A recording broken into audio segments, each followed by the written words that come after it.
Hey guys, Brian here with my buddy John. We are technically, I guess, right now, are we still in Kelso? We're in Longview, Washington. Okay, we're in Longview right now, but we're in Kelso when we're at the station, right? You can't really tell the difference. It's like just crossing one river into another town. Got it's it. Like one big town, but two separate cities. It's kind of like Franklin and Brentwood in the Cool Springs area of Tennessee, where I live. It's very similar. It's like you're at the mall, and if you walk into the store over here, you're in Franklin. If you walk in the store over there, It's the same thing here. Yep. Yeah. Okay, so if you don't mind, we're in the Columbia Theater, by the way. It's beautiful theater, unmatched by many, I promise. When you look at the artwork and just the feel of the building and the fact that I know they've done some work, but before they did any work, it sounded good in here.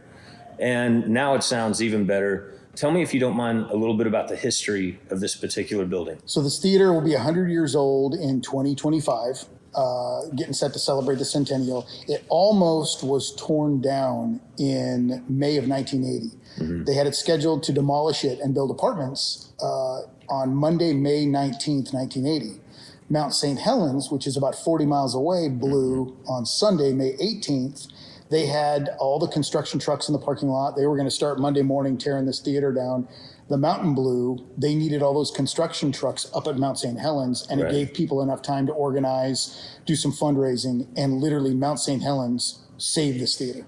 That's crazy. Now, I'm not going to say that bigger hands in the sky wanted the theater here that much that that it wrecked all the things that Mount St. Helens blowing was in many ways a disaster. But it's impressive that the timing of that means that somewhere in the universe, this place was supposed to stick around. Mm-hmm. And since it has, there's been many, many shows here. If you don't mind, just talk about a few of the artists that have been here. Oh, wow. We just had Pam Tillis here about a month ago.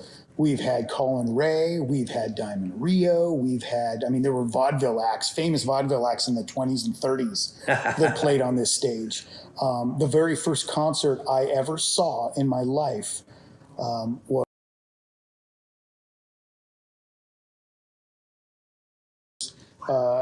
as a kid. There's a lot of plays. They do a really cool thing called the stage door concerts where they let people sit on the stage and you drink wine and they bring a little show. So you're literally on the stage with the artist. That's great. And you're drinking wine and eating cheese and listening to the music, looking out into the seats that are empty because everybody's on the stage. Well, speaking of the seats, how many are in here? 800, about 5 on the bottom and 3 at the top. Right. And was the balcony, I guess, was always part of the construction. Some people have talked at times about the fact that they were maybe going to think about building a balcony into certain buildings and then they don't. And so it just ends up being the bottom floor. But they always, as far as the history? I believe that's always been there. Yeah, absolutely. Well, not just always been there, but was it a plan to have this house have a balcony from the beginning? I believe so. Gotcha. I would think so, yeah. So they intended it to be that way, right? See, old school, they used to always build a balcony, right? But then they started getting, I don't know if it's constructionally lazy, but they decided to not build as many balconies. So it's always the cool old theaters who have the balcony right on top of you. And this place is great. So 300 up top, 500 down low. Yep. When they did the reconstruction, basically, when they redid some of the sound and things like that, if you don't mind, talk a little bit about that. I don't know much about it, to be honest with you, other than that they got some funding to put in a permanent sound system in here. Everybody was bringing their own sound, and they really wanted to get, an in-house sound system, which is fantastic. The sound and the lighting are all in here all the time. No matter what shows are playing, it's already just set up, ready to go. And then they just added an AC unit a couple of years ago. So now they've got an AC unit because they weren't able to do shows in the summer because it would be so hot. Now they can go year round. That's fantastic. So they make use of the summer program as well. So tell me how the radio station ties in to the venue, just in general, because you're all things cooking country. So how do you guys mesh what you want to do with the agenda of the theater as well? Well, for years, the theater's always been a big partner with the radio station and doing events and co-promoting stuff. The radio station has, brought in a lot of different country acts. Right. We tried to do a couple a year in the theater. The theater, is a nonprofit, so it benefits them. It benefits us with listeners and sponsors. And we try to do 2 or 3 acoustic type shows a year in the theater. And we look at it as kind of a fundraiser for the theater, but also a fundraiser for the radio station. Sure, absolutely. Does one stick out in your mind? I mean, minus the ones that I've done with you.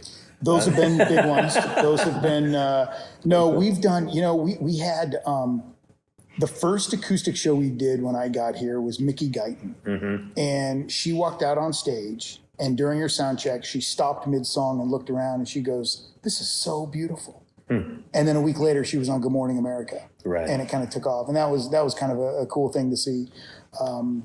Yeah, they're all different. We've had artists that literally have come off the stage and stood in the middle of the theater and sang without a microphone. Yeah. That's what makes these acoustic shows neat. Well, God, the acoustics in here are amazing, so you can do that. I kid about the shows that I've done. This will be my third time here. But one of the times I was here, I was with Keith Anderson, and that show was great. I mean, Keith's fantastic as well. So if you're ever in this area, the Kelso, Longview area, please don't only come to this theater, but tune into Cooking Country, KUKN. Yep. And maybe you'll hear this gentleman or somebody else talking to you on the radio, certainly playing great music. It's one of my favorite stations literally in the country because people are great. This theater is represented the area well. When you come into this place, it's phenomenal, and you need to walk in to see it. Do they do tours? I think they do. I'll tell you what they did at Halloween. They did some tours, like some Halloween tours. Mm-hmm. There's a whole basement downstairs. Oh, a little spooky basement. They were actually cleaning the basement out several years ago, and they found some old 1920s and 30s movie posters that they had framed hanging in the hallway. They That's still make killer. it out there. That's great. Yeah, they'll. There's always rumors of a theater being haunted. Sure.